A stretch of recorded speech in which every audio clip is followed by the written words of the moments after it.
Hi friends, welcome to moms life style. இந்த vlog வந்து பார்த்தீங்கன்னா காலையில் கொஞ்சம் ஹரிபரியான ஒரு மார்னிங் ரொட்டீன் vlog தான் நான் ஷேர் பண்ணியிருக்கேன். இதோடு வந்து பார்த்தீங்கன்னா ரொம்ப சிம்பிளான பருப்பு கடையல் வித்தின் ஒரு 10 மினிட்ஸ்க்குள்ளே பண்ணிடலாம். பேச்சுலர்ஸ்க்குலாம் வந்து பார்த்தீங்கன்னா ரொம்ப சூட்டபிளாக இருக்கும். ஸோ அதோடு வந்து பார்த்தீங்கன்னா ரொம்ப ஹெல்தியான பச்சைப்பயிறு தோசையுமே இதோடு நான் ஷேர் பண்ணியிருக்கேன். காலையில் கோயிலுக்கு போயிட்டு வரையிலே வந்து பார்த்திங்கன்னா 5:45 ஆயிடுச்சு. ஸோ அதுக்கப்புறம் தான் vlog எடுக்கவே ஆரம்பித்தேன். ஸோ கோயிலில் வந்து பார்த்திங்கன்னா மார்கழி மாதம் அப்படிங்கிறதுனால ஏதாச்சும் ஒரு பிரசாதம் வந்து கம்பல்சரி கொடுத்துருவாங்கல்ல கோயிலில். ஸோ அன்றைக்கி வந்து பார்த்திங்கன்னா வெண்பொங்கல் தான் கொடுத்துருந்தாங்க. எப்போ வந்து பிரசாதம் கொடுத்தாலும் குழந்தைகளுக்கு எடுத்து வச்சுருவேன். ஸோ அன்றைக்கி வந்து பச்சைப்பயிறு தோசை பண்ண போகிறதுனால சரி நம்ம சாப்பிட்றலாம் அப்படின்னு சொல்லி உட்காந்து சாப்பிட்டுட்டு இருந்தேன். ஆனால் நம்ம என்ன தான் வந்து பார்த்து பொங்கல் பண்ணாலும் கோயிலில் கொடுக்குற வெண்பொங்கலுக்கு இணையாக எதுவுமே வராது. ஸோ அவ்வளோ ஒரு டேஸ்ட்டாக இருந்துச்சு. ஸோ காலையில் உட்காந்து சாப்பிட்டு அதுக்கப்புறம் தான் வந்து பார்த்திங்கன்னா குக்கிங் ஒர்க் எல்லாமே நான் ஸ்டார்ட் பண்ணேன். இது வந்து பார்த்திங்கன்னா சிறுகிழங்கு. எங்கள் ஊர் சைட்லாம் வந்து பொங்கல் அப்படின்னாலே வந்து பார்த்திங்கன்னா கண்டிப்பாக ஒரு பொரியலில் வந்து சிறுகிழங்கு இல்லாமல் இருக்கவே இருக்காது. ஸோ அந்த அளவுக்கு பார்த்திங்கன்னா ரொம்ப மஸ்ட்டாக வந்து பொங்கலில் யூஸ் பண்ணுவாங்க. கசின் சென்னைக்கு வரையில் அத்தை கொடுத்து விட்டுருந்தாங்க. கிழங்கு வந்து பார்த்திங்கன்னா கொஞ்சம் ஈரப்பதமாக இருக்கிற மாதிரி இருந்துச்சு. ஸோ ட்ரேலெல்லாம் போடும் போல் வந்து பார்த்திங்கன்னா கொஞ்சம் டம்ப் பண்ண மாதிரி ஆகி எதுனாலும் கொஞ்சம் ஃபங்கஸ் வச்ச மாதிரி ஆயிரும் அப்படிங்கிறதுனால கொஞ்சம் ட்ரையாக இருக்கட்டும்னு சொல்லிட்டு ஓவர் நைட்டு ஃபுல்லாகவே அப்படியே ட்ரை ஆகிறதுக்காக விட்டுருந்தேன். ஸோ அதை காலையில் எடுத்து வச்சுட்டு அதுக்கப்புறம் வந்து பார்த்திங்கன்னா பருப்பு கடையில் வந்து ஃபஸ்ட்டு பண்ணிடலான்னு சொல்லி ரெடி பண்ணிகிட்டு இருந்தேன். ஸோ பருப்பு கழுவுற தண்ணி, அதே மாதிரி அரிசி கழுவுற தண்ணி, இது எல்லாமே வந்து பார்த்திங்கன்னா வீட்டில் இருக்க சின்ன செடிகளுக்கு வந்து நான் யூஸ் பண்ணிப்பேன். ஸோ அதனால் வந்து பார்த்திங்கன்னா பருப்பெல்லாம் வாஷ் பண்ணி தண்ணி எல்லாமே வந்து ஒரு பாத்திரத்தில் எடுத்து வச்சிட்டு இருந்தேன். ஸோ இது வந்து பார்த்திங்கன்னா துவரம்பருப்பு கடையல் தான். ரொம்ப ஈஸியாக இருக்கும். பேச்சுலர்ஸ்க்கெலாம் கூட பார்த்திங்கன்னா ஒரு வித்தின் 10 மினிட்ஸ்க்குள்ளே நம்ம செஞ்சிடலாம். அதே மாதிரி வந்து கொஞ்சம் என்றைக்குனாச்சும் நம்ம லேட்டாக எந்திரிக்கிறோம் அப்படின்னா குழந்தைகளோட லஞ்ச் பாக்ஸ்க்குமே வந்து பார்த்திங்கன்னா ரொம்ப ஆப்டானது. இதுக்கு வந்து பார்த்திங்கன்னா ஒரு சின்ன கிளாஸில் வந்து துவரம்பருப்பு எடுத்திருந்தேன். இல்லைனா எப்போயுமே பருப்பு கடையிலுக்கு எவ்வளோ எடுப்பீங்களோ அந்த அளவுக்கு வந்து எடுத்துக்கோங்க.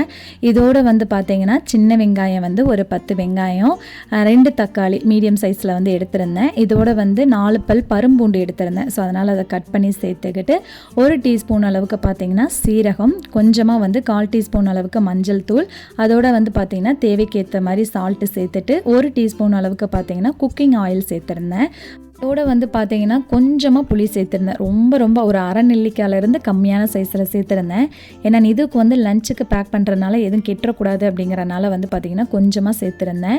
ஏன்னா புளியோட டேஸ்ட்டு அதிகமாக வரக்கூடாது, சும்மா வந்து நம்மளுக்கு கெட்டு போயிடக்கூடாது அப்படிங்கிற ஒரே ஒரு ரீசனுக்காக மட்டும்தான் வந்து நம்ம சேர்க்கணும். ஏன்னா லஞ்செல்லாம் பேக் பண்ணுறோம் அப்படின்னா நம்ம கண்டிப்பாக வந்து பார்த்திங்கன்னா ஒரு 6:30 அந்த மாதிரிலாம் வந்து ரெடி பண்ண ஆரம்பிச்சிருவோம். ஸோ அதனால் வந்து கொஞ்சமாக புளி சேர்த்திங்க அப்படின்னா அது வந்து கொஞ்சம் கெட்டு போகாமல் இருக்கும். அதனால தான். தண்ணியோட அளவுன்னு பார்த்தீங்க அப்படின்னா பருப்பு முங்கி அதிலேருந்து கொஞ்சம் அதிகமாக இருந்தால் போதும். ஸோ அதோடு வந்து பார்த்திங்கன்னா ஒரு 3 விசிலில் எடுத்தீங்க அப்படின்னா கரெக்டாக இருக்கும். நான் பருப்பு செட் பண்ணிகிட்டு இருக்கும் போலே பார்த்தீங்கன்னா நிலன் வந்து கரெக்டாக எழுந்துட்டான். காலையில் வந்து எழுந்துட்டானா நேராக கிச்சனுக்கு தான் வருவான். இடையில யார் தூக்கினாலுமே போக மாட்டான். ரொம்ப அழுக ஆரம்பிச்சிருவான். ஸோ அதனால் வந்து பார்த்திங்கன்னா காலையில் நான் தான் எடுக்கணும். ஸோ எடுத்துகிட்டு அவனையும் பார்த்திங்கன்னா ஃப்ரெஷ்அப் பண்ணி கூட்டிகிட்டு வந்துட்டேன். ஏன்னா அவனுக்கு காலையில் வந்து பாலுக்கு பதிலாக ராகி கூழ் தான் கொடுப்பேன். அவனுமே அதுக்கு நல்லா பழகிட்டான். ஸோ காலையில் வந்து மோஸ்ட்டாக வந்து 2 குழந்தைகளுக்குமே வந்து நான் பால் கொடுக்க மாட்டேன். அது பதிலாக வந்து பார்த்திங்கன்னா ராகி கூழ் இந்த மாதிரி தான் கொடுப்பேன். ராகி கூழோடு வந்து பார்த்திங்கன்னா ப்ரௌன் சுகர், இதோட வந்து பிஞ்ச் ஆஃப் சால்ட்டு. ஸோ 2 டேஸ்ட்டும் வரமோல பார்த்திங்கன்னா குடிக்கவே ரொம்ப நல்லாயிருக்கும் வெதுப்பான சூட்டில். ஸோ அதான் காலையில் வந்து நிலனுக்கு கொடுத்துட்ருந்தேன். நிலனுக்கு வந்து காலையில் எழுந்ததுக்கப்புறம் அந்த ராகி கூழ் எதுனாலும் கொடுத்ததுக்கப்புறம் தான் நம்ம வந்து பார்த்திங்கன்னா கொஞ்ச நாள் ஃப்ரீயாக வேலை பார்க்க முடியும். இல்லைனா வந்து அந்த பசியில் ரொம்ப அழுதுகிட்டே இருப்பான். ஸோ அதனால் ஃபர்ஸ்ட்டு வந்து அவனை கொடுத்து ரிலாக்ஸாக அவனை செட்டில் பண்ணிவிட்டு அதுக்கப்புறம் தான் வந்து பார்த்திங்கன்னா மற்ற ஒர்க்கெல்லாம் நான் பார்க்க ஆரம்பித்தேன்.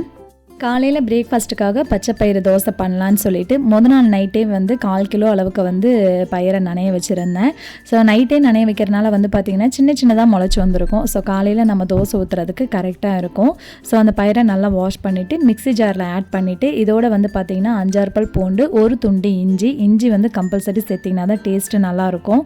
இதோட வந்து பார்த்திங்கன்னா 1 கையளவுக்கு கருவேப்பிலை, 1 கையளவுக்கு வந்து கொத்தமல்லி தழை, 1/2 டீஸ்பூன் அளவுக்கு சீரகம், 1/4 டீஸ்பூன் அளவுக்கு சோம்பு சேர்த்துக்கலாம். உப்பு எதுவுமே ஆட் பண்ண தேவையில்லை. அதுக்கு முன்னாடி வந்து பார்த்திங்கன்னா 1/2 கிளாஸ் அளவுக்கு தண்ணி மட்டும் சேர்த்துட்டு ஃபர்ஸ்ட்டு வந்து பார்த்திங்கன்னா நல்லா பல்ஸ் மோடில் போட்டு நல்லா வந்து கிரைண்ட் பண்ணிடுங்க. அதுக்கப்புறம் தான் வந்து பார்த்திங்கன்னா அடுத்த 1 லேயர் 2 லேயர் வச்சு நல்லா வந்து ஒரு ஸ்மூத் பேஸ்ட்டாக வந்து அரைச்சி எடுத்துருங்க. தேவைப்பட்டால் இடையில மட்டும் 1/2 கிளாஸ் அளவுக்கு தண்ணி சேருங்க. ரொம்ப தண்ணி சேர்க்கக்கூடாது.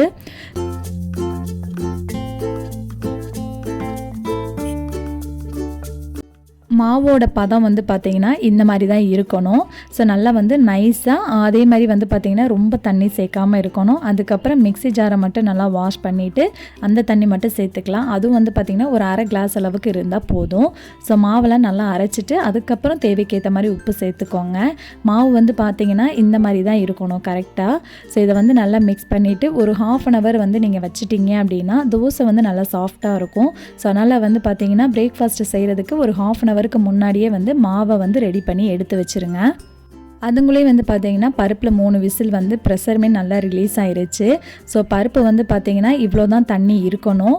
ஸோ பருப்பு வந்து நம்ம ஓப்பன் பண்ணதுக்கப்புறம் அதை வந்து நல்லா மசிச்சு விட்டுருங்க. தக்காளி அந்த பூண்டு எல்லாமே வந்து பார்த்திங்கன்னா நல்லா மிக்ஸ் ஆகி வந்துடும். ஸோ அதே மாதிரி பருப்புமே வந்து பார்த்திங்கன்னா ரொம்ப மையாக வேகக்கூடாது, கொஞ்சம் வந்து திப்பி திப்பியாக இருக்கணும். அதான் வந்து பார்த்திங்கன்னா சாப்பிடும் போல நல்லாயிருக்கும். நல்லா மசிச்சு விட்டுட்டு நம்மளுக்கு எந்த கன்சிஸ்டன்சியில் வேணுமோ அதுக்கேற்ற மாதிரி வந்து பார்த்திங்கன்னா ஹாட் வாட்டர் சேர்த்துக்கலாம். நான் வந்து பசங்களுக்கு வச்சுருந்த சீரக தண்ணியவே சேர்த்துக்கிட்டேன். ஏன்னா லஞ்சில் நம்ம சாப்பிடவங்களையும் பருப்புமே கொஞ்சம் கெட்டியாக ஆரம்பிச்சிடும்.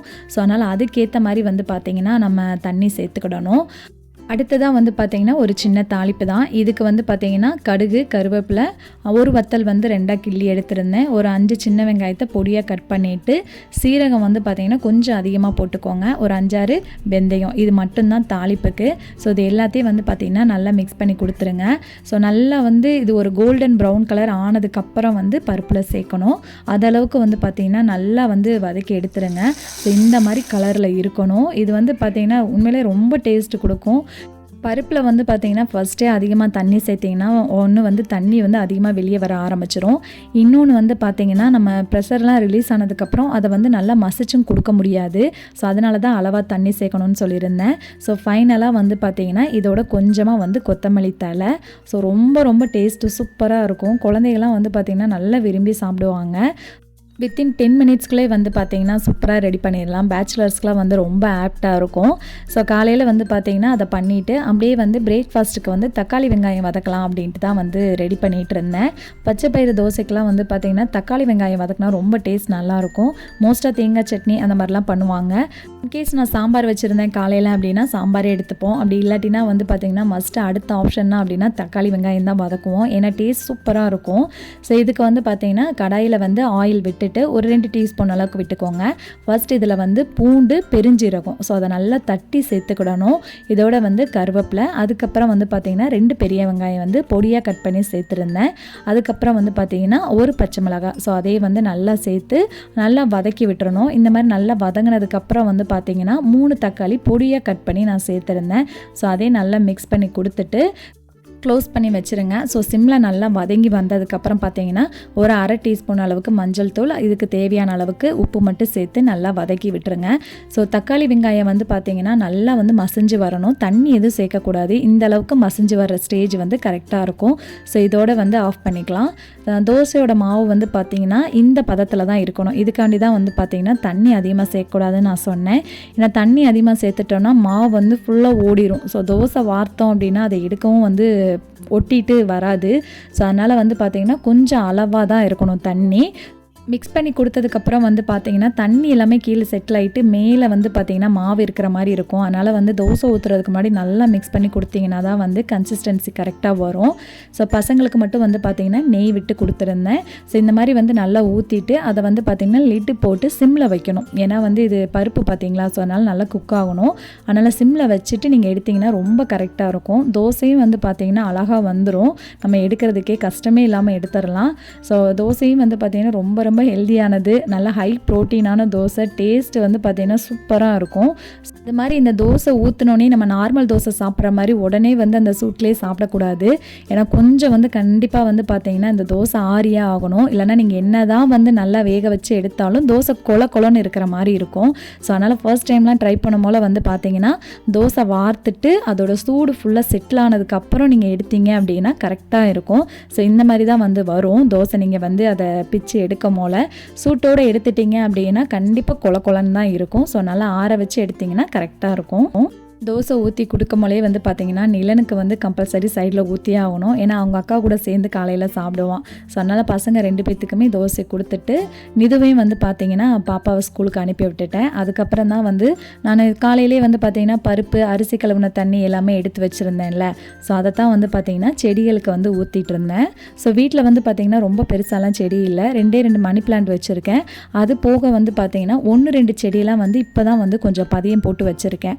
ஸோ அதனால் வந்து அதுக்கு தண்ணியெல்லாம் வந்து பார்த்திங்கன்னா இந்த மாதிரி தெளித்து தான் விடுவேன். அது குடிக்க தான் வந்து பார்த்திங்கன்னா அடுத்து தண்ணி ஊற்றுவேன். ஏன்னா பொதுன்னு ஊற்றினோம் அப்படின்னா கீழே ஃபுல்லாக அழுகி நம்மளுக்கு செடி வந்து வராமல் போயிடும். ஸோ அதனால் லைட்டாக தான் வந்து தெளித்து தான் விடுவேன். அது குடிக்க தேவைக்கு ஏற்ற மாதிரி மட்டும்தான் தண்ணி ஊற்றுவேன்.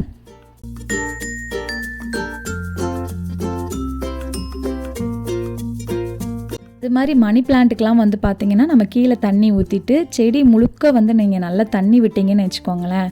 அதாவது மேலே மேலையெல்லாம் விட்டிங்க அப்படின்னா அப்படியே வந்து நல்லா ஃப்ரெஷ்ஷாக இருக்கும். இலையெல்லாம் பார்க்குறதுக்கேவும் ரொம்ப நல்லா இருக்கும். அதை பார்க்குறதுக்கேவும் அதுமாதிரி மேலே இலையில் எதுவும் டஸ்ட் இருந்துச்சு அப்படின்னா கூட சேர்ந்து போயிடும்.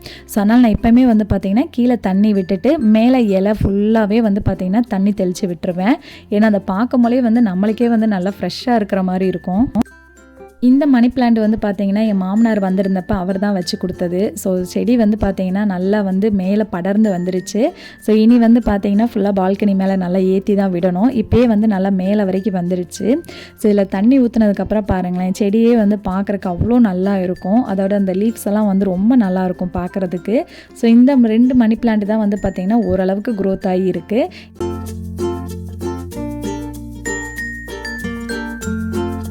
மீதி எல்லாம் பார்த்திங்கன்னா இப்போ தான் வந்து பதியம் போட்டிருக்கோம். ஒன்றில் வந்து பார்த்திங்கன்னா கற்பூரவள்ளி வச்சுருக்கேன், அடுத்து வந்து வெத்தலை வச்சுருக்கேன். வெத்தலை வந்து பார்த்திங்கன்னா நல்லா வளர்ந்து 2 லீஃப் விட்டுருந்துச்சு. பாப்பா வந்து சாப்பிட்றேன்னு சொல்லி ஒன்றை பிடுங்கிட்டா. அதோடு வந்து பார்த்திங்கன்னா அடுத்தடுத்து இப்போ தான் வளர ஆரம்பிச்சிருக்கு. ஒன்றில் வந்து புதினா, அடுத்து வந்து பார்த்திங்கன்னா கத்தாழை வச்சுருக்கேன்.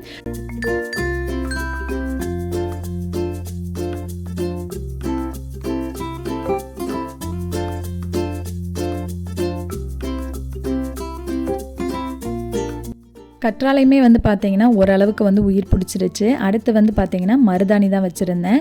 மருதாணியுமே நல்லா வளர்ந்து வந்துச்சு. ஆனால் சைட்லேயே இந்த பனிக்கோ என்னமோ தெரியல, லைட்டாக கருகி போயிருச்சு.